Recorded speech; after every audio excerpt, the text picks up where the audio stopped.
할렐루야. 우리 서로 인사하겠습니다. 하나님 당신을 축복하십니다.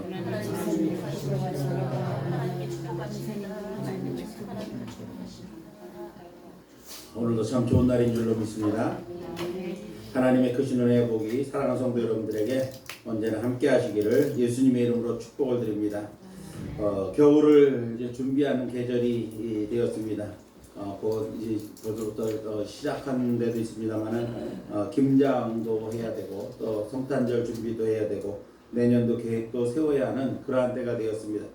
11월은 추수를 마치고 한 해의 수확을 결산하고 또 점검해보고 또 각 가정에서는 겨우내 먹을 김장을 하고 각종 단체에서는 내년도 계획과 예산을 편성하는 그러한 때가 지금입니다. 한 해 중 몸과 마음 모두가 가장 분주한 때가 요즘이 아닌가 생각이 됩니다. 사랑하는 성도 여러분들도 이제 남은 시간 한 해를 잘 점검하면서 아름답게 마무리하시고 새해를 준비하는 귀한 시간들을 보내시기를 바랍니다. 난치병에 걸린 제니 스테이시라고 하는 소녀가 있었습니다. 소녀는 몸이 너무 아파서 교회도 갈 수 없고 또 전도도 할 수 없고 봉사도 할 수 없고 날마다 침대에 누워서 생활할 수밖에 없었습니다. 그래서 자신의 신세가 늘 안타까웠습니다. 이 소식을 전해 들은 목사님이 제나를 찾아서 말을 합니다.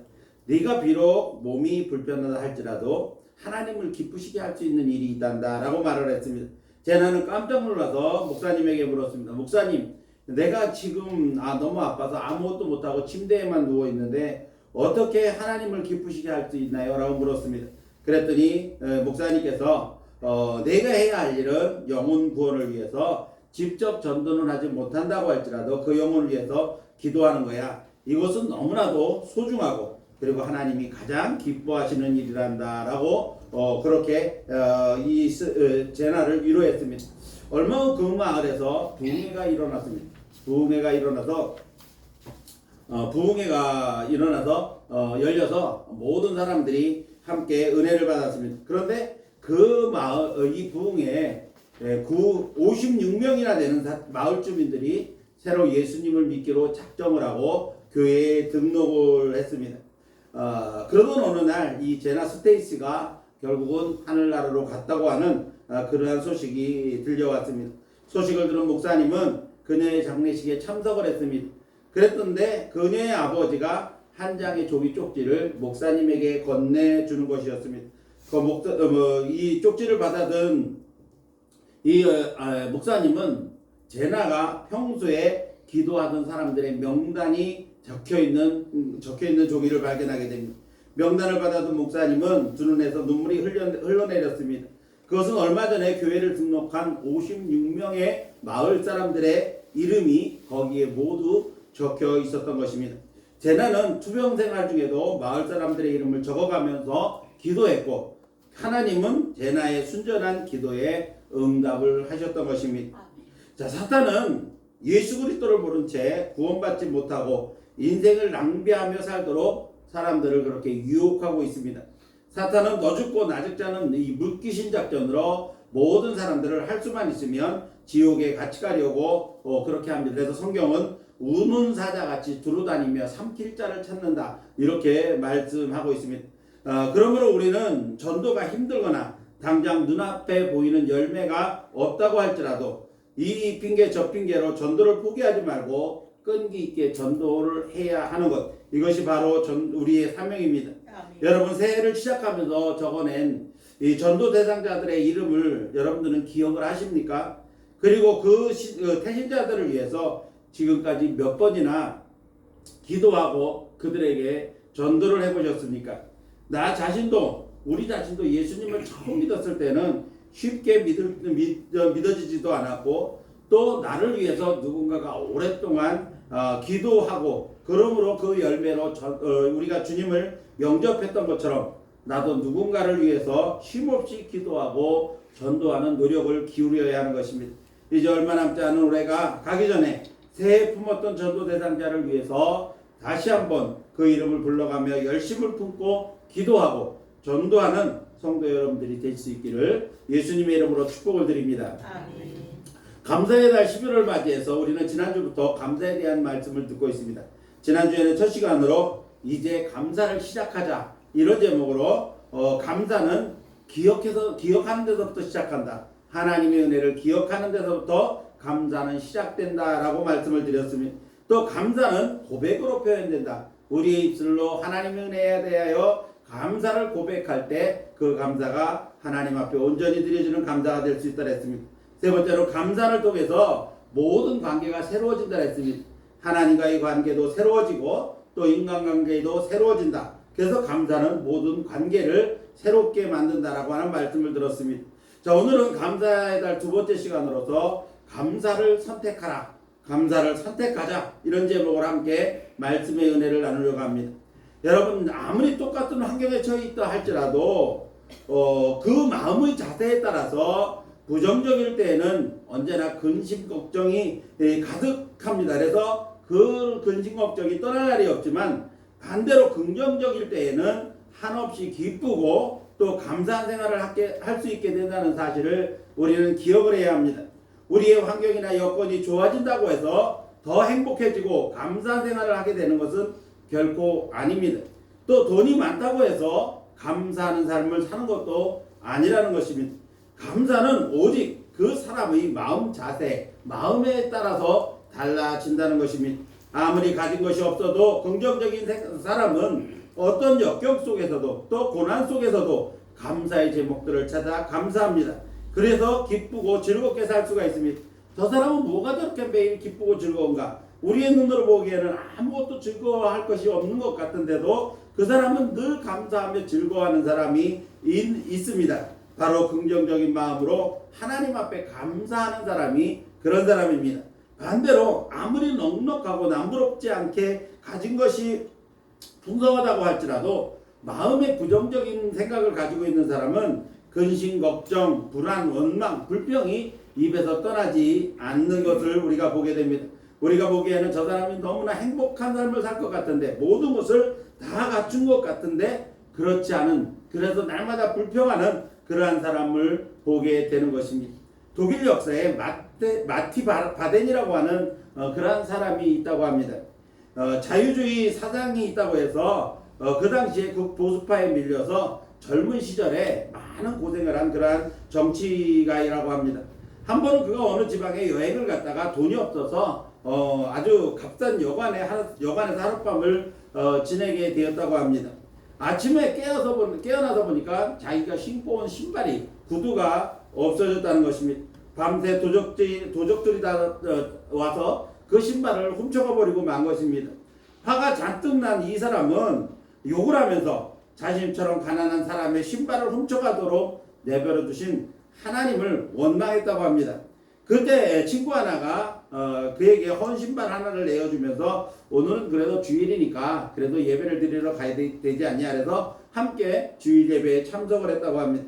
마틴은 마지못해 교회를 가게 되었는데 그 교회 안에서 두 다리가 없는데도 불구하고 하나님 앞에 기쁘게 찬송을 부르고 또 기도할 때마다 눈물을 흘리며 하나님 앞에 감사하는 그러한 사람을 보았습니다. 그때 이 젊은 정치가 마티 바덴은 심한 부끄러움을 느끼게 됩니다.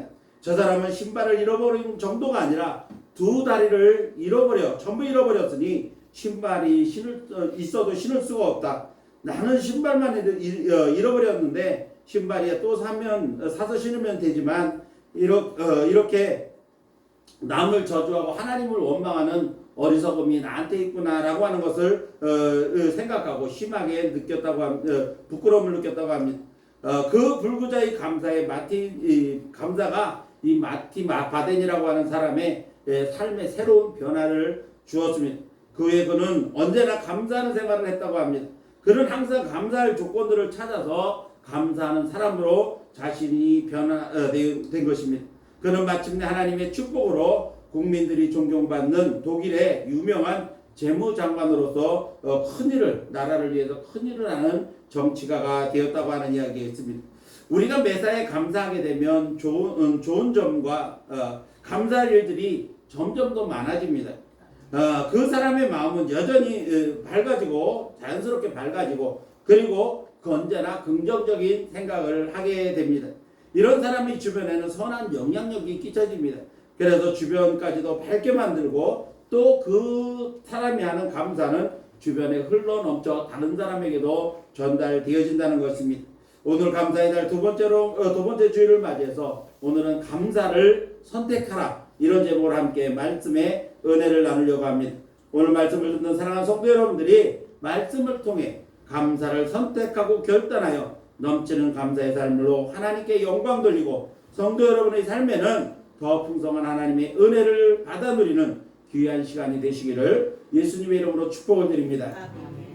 자, 그러면 감사를 선택하기 위해 성도가 알아야 될 것은 무엇입니까? 첫 번째로는 감사는 의지적 결단이 필요하다는 것입니다.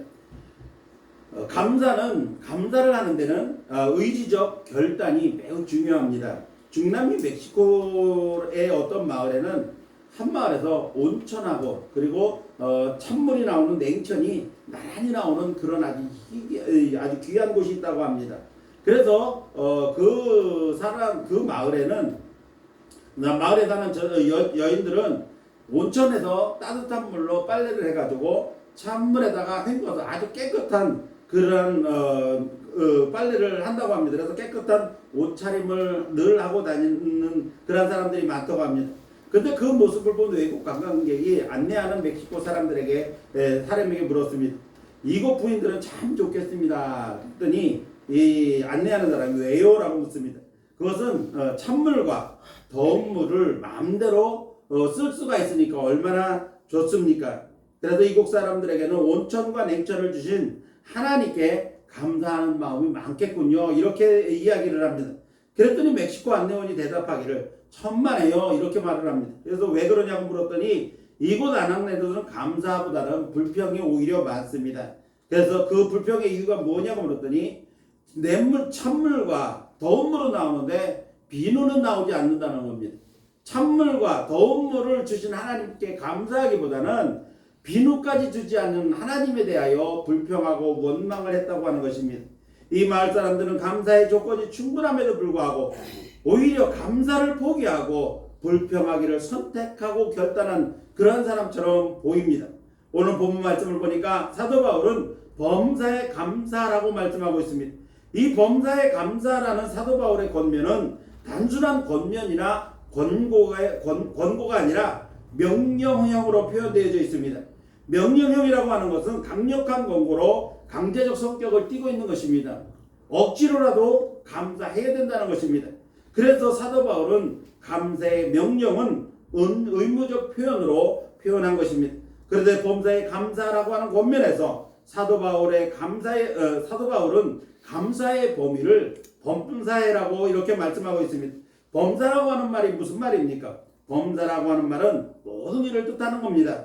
좋은 일뿐만 아니라 나쁜 일까지를 포함하고 있는 것입니다.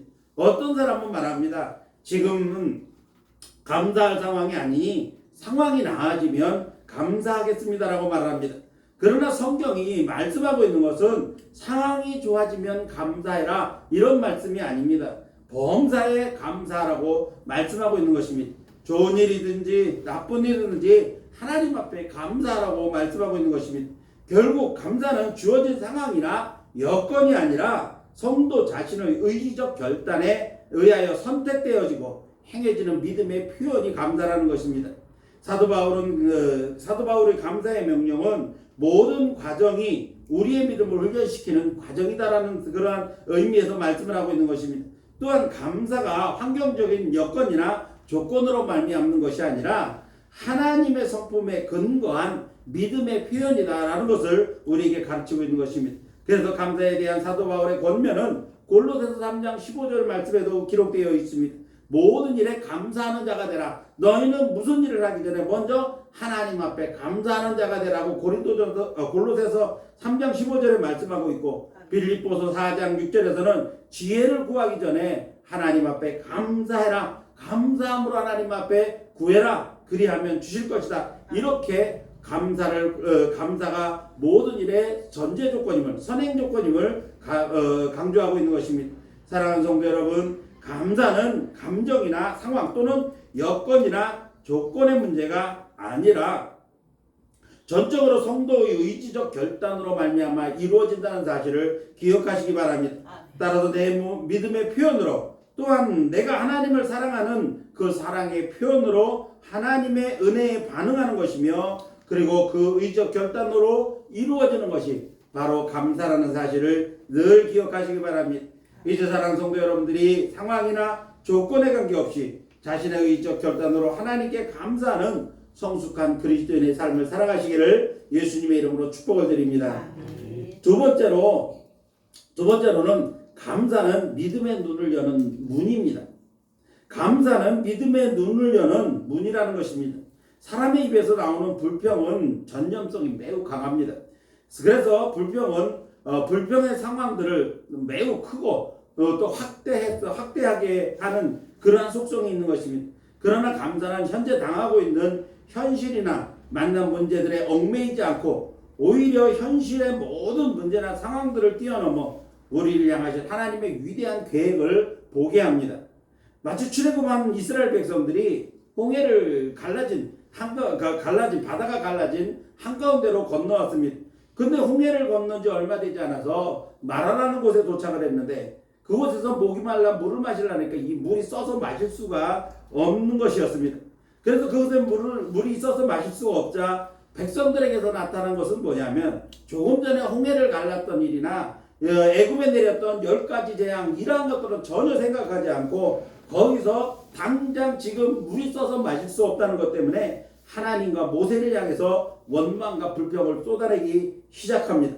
만일 이스라엘 백성들이 애굽에 내려진 10가지 재앙 그리고 불과 얼마 전에 갈라진 홍해바다의 이적을 하나님께서 베풀어진 그 이적의 은혜를 잊지 않았다고 한다면 비록 이곳에서 물이 써서 마실 수가 없다고 할지라도 하나님께서 그들을 위해서 예비하신 하나님의 계획을 생각했을 것입니다. 그리고 그들은 하나님이 어떻게 이 문제를 우리에게 해결해 주실까라고 하는 것에 대해서 기대를 했을 것입니다. 그러나 이스라엘 백성들은 그러지 않았습니다. 당장 눈에 보이는 이 써서 마실 수 없는 쓴물 때문에 하나님과 모세를 향해서 원망했던 것입니다. 만일 그들에게 감사한 마음이 있었다고 한다면 하나님은 마라에서 멀지 않은 곳에 준비해 놓으셨던 것들을 그들이 발견할 수가 있었을 것입니다. 바로 엘림이라는 곳에 샘 12개와 그리고 70주의 종려나무가 그늘을 만들고 지금 그들을 기다리고 있었습니다. 이스라엘 백성들은 어떤 일의 결과를 보기 전에 먼저 하나님의 손길을 믿음으로 바라보고 기대하는 그러한 믿음을 가졌어야 했습니다. 그러나 그들은 현실적으로 눈에 보이는 그것 때문에 감사보다는 오히려 불평과 원망을 일삼았던 것입니다.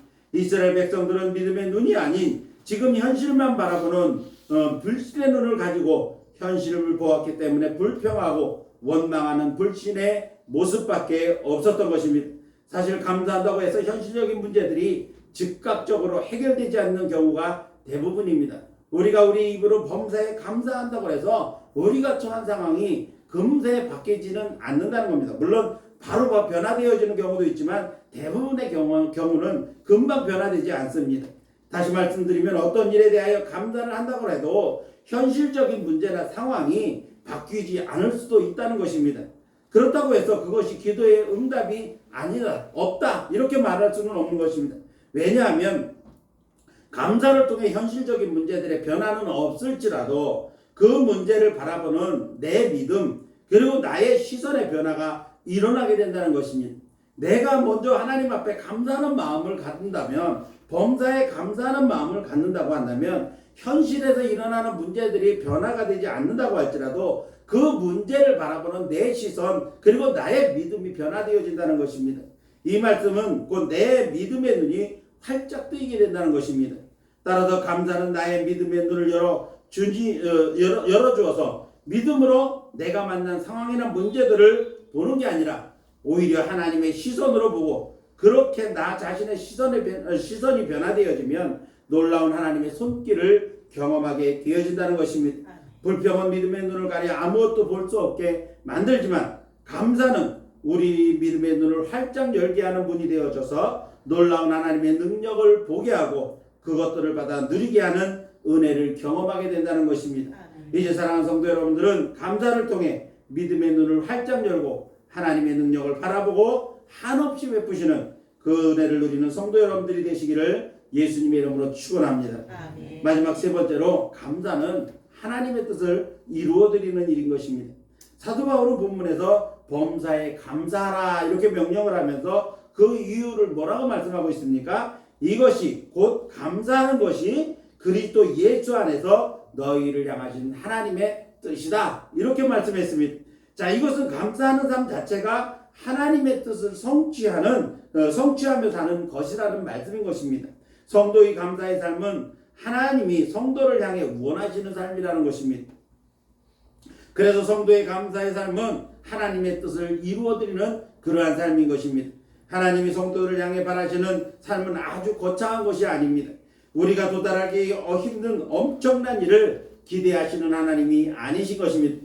하나님께 감사하는 삶, 이것이 우리를 향하신 하나님의 뜻이라고 사도 바울은 분명하게 말씀하고 있습니다. 사실 사도 바울의 당한 고난과 핍박을 생각하면 사도 바울의 입장에서 우리가 인간적으로 볼 때는 쉽게 감사할 수 있는 그러한 형편이 아니었습니다. 바울은 육체의 자랑을 일삼는 고린도 교회에 편지를 하면서 그들이 육체의 자랑으로 서로 분쟁하고 또 심지어는 사도 바울의 사도성까지 의심하면서 비난하자 사도 바울은 그들에게 편지를 써서 자신이 주님을 위해 받은 고난에 대해서 말합니다. 나도 부득불 너희가 그렇게 육체를 자랑한다고 한다면 나도 부득불 자랑할 수 있다. 고린도전서 11장 23절에서 27절의 말씀을 보면 내가 수고를 넘치도록 하고 옥에 갇히기도 더 많이 하고 매도 수없이 맞고 여러 번 죽을 뻔하였으니 유대인들에게 40에서 하나 감한매를 5번 맞았으며 3번 태장으로 맞고 1번 돌로 맞고 3번 파선하고 일주야를 깊은 바다에서 지냈으며 여러 번 여행하면서 강의 위험과 강도의 위험과 동죽의 위험을 당하고 또 수고하며 애쓰고 여러 번 자지 못하고 줄이며 목마르고 여러 번 굶고 춥고 헐벗었노라. 지금 사도 바울은 자신이 예수 그리스도를 전하면서 전도 여행을 하면서 당한 여러 가지 어려움들을 이야기하는 겁니다. 유대인들로부터 또 많은 사람들로부터 돌에 맞아 죽을 뻔하기도 했다는 겁니다. 40에 하나 감하면 즉 39대를 맞는 매도 여러 번 맞았다는 겁니다. 죽을 고비를 수없이 넘기고 그러한 위험 속에서도 지금까지 왔다는 것입니다. 그러니까 주님을 위해서 너희들이 그만큼 자랑을 한다고 하니까 나도 주님을 위해서 헌신한 내 모습들도 나도 이렇게 했다. 육체적으로 자랑할 것이면 나도 이렇게 자랑할 수 있다. 이렇게 말을 하는 겁니다. 이와 같은 고난을 당한 바울이 뭐라고 결론을 맺고 있습니까? 자신을 주님 위해 능력받는 자로 합당하게 여기심을 오히려 감사한다. 이렇게 말을 합니다. 자신이 예수 그리스도를 전하기 위해서 그 수없이 많은 그러한 위험과 그러한 고난을 당했지만 그래도 그 일에 나를 합당한 자로 여기시고 쓰신 하나님 앞에 감사한다고 말씀하고 있는 것입니다. 그러면서도 성도들을 향해서 감사의 삶을 살라고 강력하게 권고하고 있는 것입니다. 사도 바울은 고린도후서 4장 15절에서 이렇게 고백합니다. 이는 모든 것이 너희를 위함이니 많은 사람이 감사로 말미암아 은혜가 더하여 넘쳐서 하나님께 영광을 돌리게 하려 합니다. 무슨 말입니까? 내가 당한 모든 고난은 너희를 하나님의 자녀로 만들기 위한 것이라는 겁니다. 그래서 너희가 하나님의 자녀가 되어져서 예수 그리스도를 믿고 하나님의 자녀가 되어져서 하나님 앞에 넘치는 감사를 드리게 하려고 하는 것인데 그 이유는 너희가 드리는 많은 감사가 하나님 앞에 영광이 되게 하려 합니다. 이렇게 말씀하고 있는 것입니다. 자신의 모든 수고와 당한 고난을 감사하면서 많은 사람들의 감사, 곧 성도들의 감사를 통해 하나님께 영광 돌리게 하려는 것. 이것이 사도 바울이 고난을 당하고 또 많은 위험을 감수하면서 복음을 전하는 이유라고 그렇게 말씀하고 있는 것입니다. 감사는 은혜를 깨달은 자가 할 수 있는 것이 감사입니다. 그래서 은혜로 알고 그 은혜에 감격하여 감사하기를 선택하고 결단하는 것이 진정한 성도의 감사라는 것입니다. 이제 사랑하는 성도 여러분들이 우리를 향하신 하나님의 뜻을 알고 범사에 감사하는 삶을 통해 하나님의 뜻을 이루어드리는, 그래서 하나님을 기쁘시게 하는 성도 여러분들이 되실 수 있기를 예수님의 이름으로 축복을 드립니다. 아멘. 이제 말씀을 맺습니다. 사랑하는 성도 여러분, 감사는 감정이나 조건이 아니라 성도 자신의 의지적 결단과 선택에 의하여 이루어진다는 사실을 우리는 늘 기억해야 됩니다. 지금 여러분의 감사의 삶은 어떻습니까? 아직도 감사의 조건들을 찾아다니시면서 감사할 것, 그것이 찾아지면 감사할 것이라고 그렇게 생각하고 또 감사의 조건들을 찾아 헤매고 있지는 않습니까? 감사는 상황이나 감정이 아니라 나의 의지적 결단으로 이루어지는 것입니다. 또한 감사는 우리 믿음의 눈을 활짝 열어 하나님의 은혜를 보게 하는 문이라는 것입니다. 또한 감사는 우리를 향하신 하나님의 뜻을 이루어 드리는 일인 것입니다. 이제 사랑하는 성도 여러분들이 감정이나 상황이 아닌 의지적 결단으로 감사를 선택해서 범사에 넘치는 감사를 하나님께 드림으로 하나님께 기쁨을 드리고 또 성도 여러분의 삶에는 한없이 부어주시는 하나님의 은혜를 더 풍성하게 누리는 성도 여러분들이 될 수 있기를 예수님의 이름으로 축원합니다. 기도하겠습니다.